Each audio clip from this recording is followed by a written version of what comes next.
এগুলো কোথায় যাবে? এগুলো কোথায় যাবে?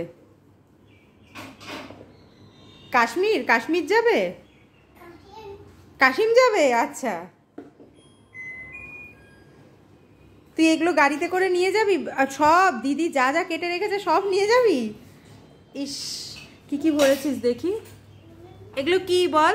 ঝিঙে বল, ঝিঙে আর গাজর। গাজর, হ্যাঁ, ঝিঙে আর গাজর, আলু। ইস, ও এগুলো কাশ্মীর নিয়ে যাবে। ওগুলো রান্না হবে। হয়ে গেছে, লোড করা হয়ে গেলে বন্ধ করে দে। এই এত সবজি নিয়ে তুই কোথায় যাবি? শোন না, কোথায় যাবি? কাশ্মীর? কাশ্মীর যাবি? ওফ, আচ্ছা, তারপর এবার গাড়িটা কে চালাবে? এগুলো সব দিদি কেটে রেখেছে, ওখান থেকে তুই নিয়ে চলে আসলি? আর নেবে না? হ্যাঁ, চলো চলো।